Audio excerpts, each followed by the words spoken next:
Two autocrats are set to meet on Tuesday, and that is raising international concern. In the latest sign of a deepening alignment, the Kremlin says Russian President Vladimir Putin will visit North Korea on Tuesday and meet with Kim Jong-un.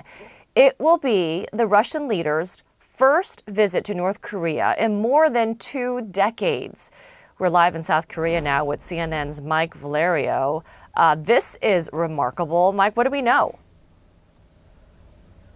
Well, Amra, it seems as though most of the events we're going to be watching will happen on Wednesday because according to the calendar that we've been able to confirm so far through Pyongyang and the readout, the official announcement, I should say, coming from the Kremlin, Vladimir Putin's going to be visiting eastern Russia tomorrow, just a few hours from now, local time. So it seems as though he's going to come down from the northern part of far eastern Russia and then pay his visit to Kim Jong-un later on Tuesday into Wednesday. But Amra, really at the heart of this is about what each country wants from one another. There seems to be a very long laundry list from North Korea, starting with an update to its satellite and missile technology. It's tried to launch these satellites for a very long time. Its latest launch a few weeks ago has failed. It launched put one quote-unquote spy satellite into orbit of November of last year. But this is something that Russia knows how to do, and they are forming what's been called a strategic partnership in September of last year when Kim Jong-un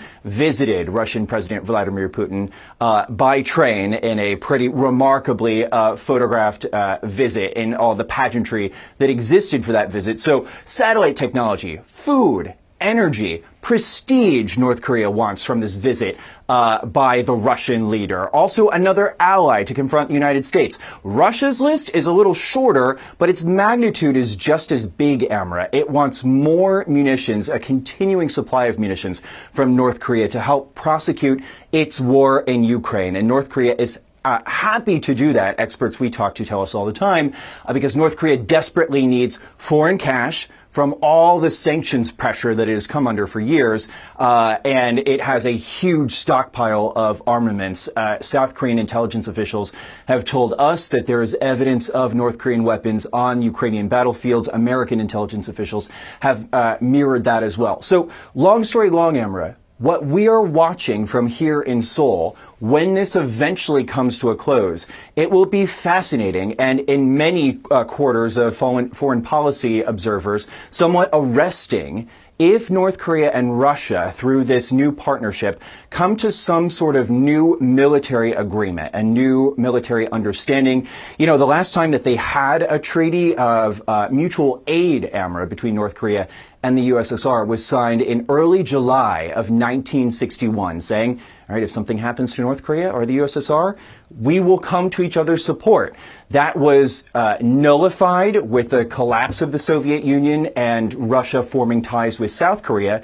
So if you can imagine, at the end of this meeting, this new bromance, if you will, between Kim Jong-un and Vladimir Putin and some new military understanding coming to fruition or military drills, that will be certainly remarkable. We should add that this meeting is happening on the same day that China and South Korea are holding joint security talks to certainly protect and promote the status quo here on the peninsula.